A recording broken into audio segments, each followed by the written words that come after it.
여러분 반갑습니다. 이제 소프트 파워가 뭐냐 그러면 소프트 파워가 아주 관계가 있는데 여러분들 뭐 조지프 나이라고 하는 그 하버드 대 교수를 많이 들어보셨죠? 조지프 나이가 힘에는 하드 파워, 소프트 파워, 스마트 파워가 있다. 그죠?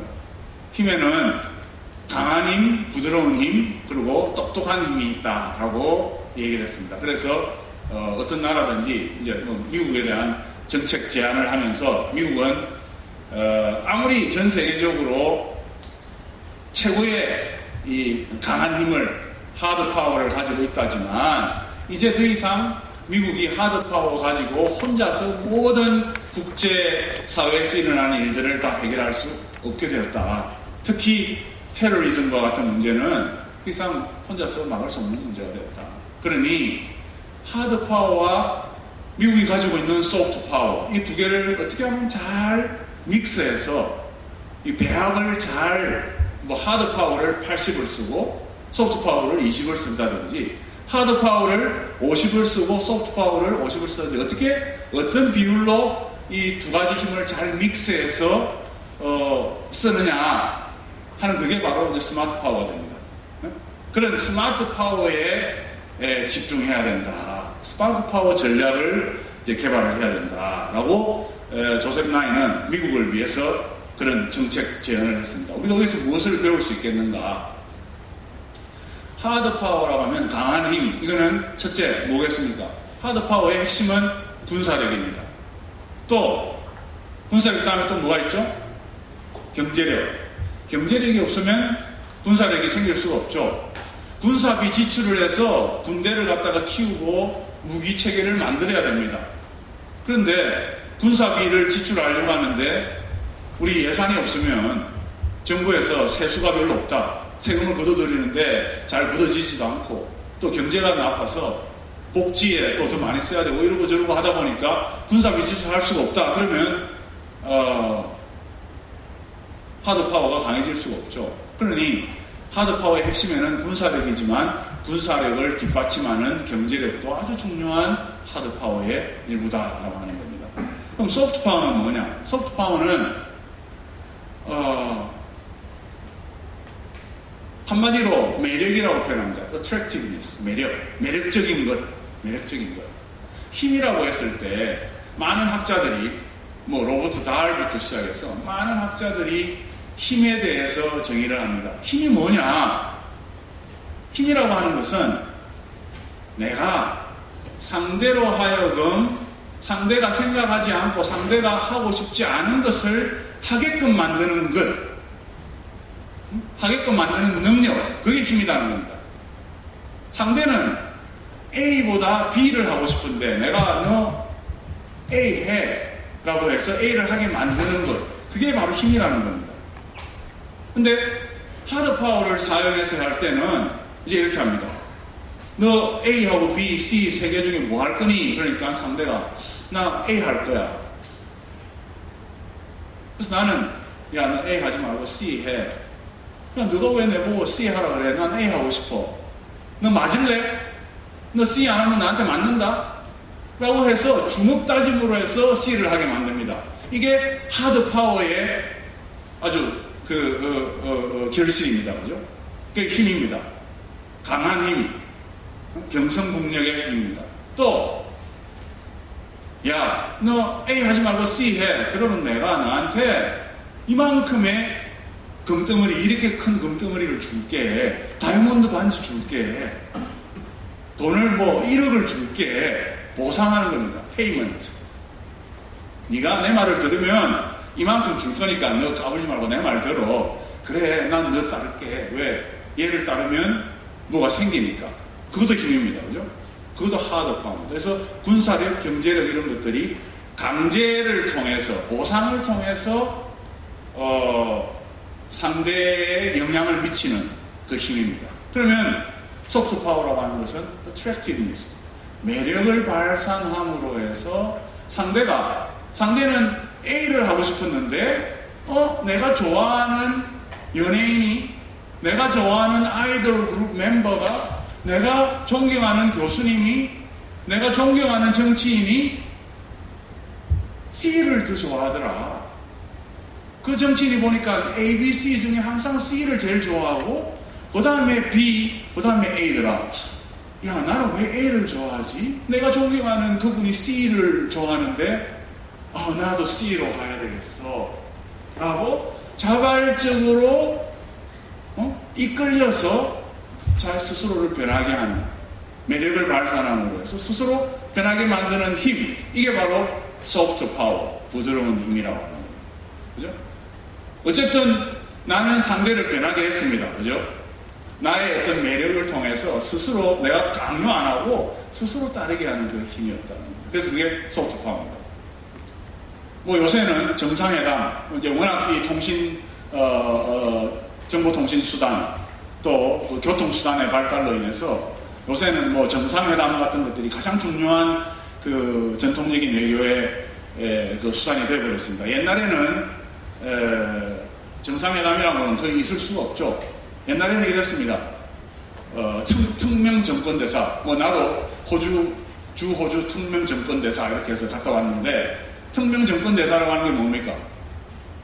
그러니까 뭐 17세기, 18세기 외교 시대로 돌아가면 프랑스 국왕이 자기가 영국이나 스페인이나 뭐 네덜란드에 가서 일을 볼 수가 없으니까, 너무 멀고 갔다 오기도 힘들고 이러니까 자기가 가장 믿는 사람, 자기 사촌, 뭐 조카, 또는 제일 친한 친구, 또는 뭐 누나, 뭐 이런 사람을, 여동생 이런 사람을 내 모든 정권을 줄 테니까 이걸 가지고 가서 너가 알아서 우리나라 내 뜻을 갖다, 너 내 뜻이 뭔가 알지? 쭉 설명을 해주고 가서 이런 일들을 하고 있으라.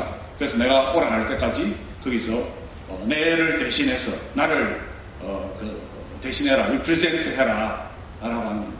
그게 대사입니다.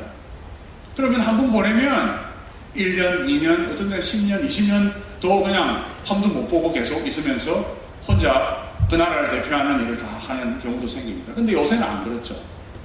요새는 이제는 뭐 심심하면 오늘도 뭐 어제도 이 국가 정상끼리 비행기 타고 금방 가고, 아니면 전화 통화로 금방 하고, 이제는 뭐 스카이프 가지고 얼굴 마주보고 하기도 하고. 그래서 옛날하고는 달라졌습니다. 달라졌지만 전통적인 외교로 가는 것은 국가 대 국가, 국가를, 정부를 대표하는 사람들의 외교입니다. 내용은 뭐 정무, 경제, 통상 위주로 하게 되고, 또 문화, 교육, 뭐 다양한 것들이 다 포함됩니다. 그런데 이제는 정보통신 수단의 발달, 뭐 이런 것들로 인해서 그 주체가 정부를 대표하는 외교관뿐만이 아니라 NGO라든지 개개인, 여러분들 우리나라 해외 여행객이 얼마나 됩니까? 1년에 해외 여행객이 1000만을 넘는 시대가 왔습니다. 또 전 세계 우리 해외 동포가 800만 시대가 왔습니다. 세계 어디를 가더라도 한국 사람이 살고 있습니다. 그리고 그 사람들이 우리나라의 중요한 그 이미지를 전달하고 우리나라에 대한 스토리텔링을 하고 하는 그런 중요한 역할을 맡아서 하게 되었습니다. 그래서 정무나 경제 통상 문제는 다소 미약하다 하더라도 그 외에는 많은 주체들이 다양화되었다라고 합니다. 그래서 정부뿐만이 아니라, 정부도 공공외교의 핵심이 되겠죠. 정부뿐만이 아니라 비정부 단체, 또 일반 국민, 이런 모든 사람들이 주체가 되고, 그 다음에 그 대상은 바로 그 상대 국가 대표하는 정부 공공외교관들, 공식 외교관들 뿐만이 아니라 그 나라의 일반 국민들도 다 포함이 된다는 겁니다. 그래서 우리나라를 알리고 우리나라의 입장을 설명하고 하는데, 정부가 상대 정부에게 하던 것이 이제는 모든 사람들이 다 할 수 있게 된 겁니다. 특히 인터넷을 통해서, SNS를 통해서 정말 쉽게 하는 그런 상황이 되어버렸습니다. 그래서 공공외교라고 하는 것은 주체와 대상이 달라졌다. 전통적인 그 외교하고 비교를 했을 때 주체하고 대상이 달라졌다라고 하는 겁니다. 바로 여러분들이 우리나라 공공외교를 제일 잘 수행해 나갈 수 있는 국민외교관이다라는 생각이 들고, 여러분들이 바로 공공외교 일선에서 이런 중요한 역할을 앞으로 해 나갈 거다라는 생각을 하시고 스스로 탁마하셔야 되겠죠. 절차 탁마하셔야 되겠죠. 그죠? 뭐 하셔야 되죠? 열린 마음, 열린 자세, 수용하는 자세, 선의의 경쟁, 타 문화에 대한, 다른 사람에 대한, 그죠? 또 스스로 공부해야 됩니다. 이제 영어 못하면 여기 지금 20살, 30살, 20대, 30대 우리 여러분들 이제 외국어 못하면 평생 재미없게 삽니다. 에이 뭐 평생 해봐야 한 50년 버티면 죽을 텐데 뭐 이제 안 죽습니다. 100살 넘어도 죽지 않습니다.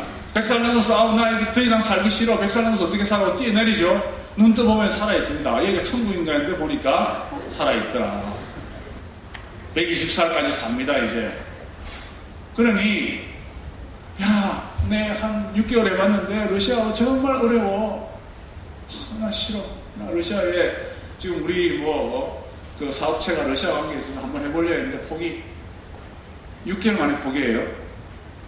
6년, 16년 해보고 포기해도 늦지 않습니다. 왜? 30살이 46살까지 러시아에 공부하고 안 되고 포기하면 그래도 앞으로 한 70살은 더 살 거 아니야. 70년은 더 사는데 그 지긋지긋한 러시아 안 보고도 70년 더 살 수 있어요. 그러니 그 말은 무슨 말이냐. 1년에서 안 된다 생각하지 말고 5년, 10년, 15년 투자해서라도 자기가 하고 싶은 언어 구사할 수 있도록 공부해야 된다는 겁니다. 의지, 자기 마음속에, 자기 머릿속에 있는 겁니다. 어떤 꿈, 어떤 목표를 갖다가 세워놓고 어떤 방향을 위해서 나가느냐, 그게 가장 중요한 겁니다.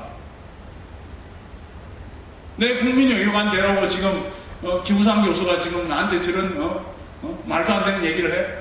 국민외교관 되라고 하는 거 아니죠. 여러분 스스로 잘 사시라고, 잘 먹고 잘 사시라고 얘기하는 겁니다. 본인이 스스로 성공해서 잘 먹고 잘 살게 되면 그게 바로 국민외교관 역할을 하게 되는 거고, 그게 바로 국가의 나라를 위해서 살아가게 되는 겁니다. 뭐 청년 걸백에서 모든 거 포기하고 나라를 위해서 목숨 바치라. 요새 그게 어떻게 통합니까? 나라가 어디 있는데요. 그죠? 우리 아버지는 지금 독일에서 지금 돈 버시고, 엄마는 미국에서 동생 데리고 공부하고 있고, 우리 오빠는 홍콩에서 지금 일하는데, 우리나라가 어딘데, 나 태어나기는 나도 홍콩에서 태어났는데 어떡하라고. 그래도 한국 사람이에요 내가? 이런 지금 상황 속에서, 그죠? 나라를 위해서 뭐 해라, 몸 바쳐라, 그 말은 안 통할 수도 있지 않습니까? 그게 아니고 한국인으로서 긍지를 가지고 내 스스로를 위해서 높은 꿈을 이루어내기 위해서 타문화도 이해하고, 인자로움도 기르고, 선의의 경쟁도 하고, 열린 자세로 스스로 절차탕마하다 보면 멋있는 사람이 됩니다. 멋있는 사람이 되면 좋은 파트너도 만나고, 또 아주 봉급도 높아지고, 그러다 보면 사회에서 중요한 인사가 되고, 그러다 보면 저절로 나라를 위해서 정말 뜻을 가지고 봉사하는 그런 기회가 오게 되고 하는 겁니다. 그죠? 그래서 여러분들은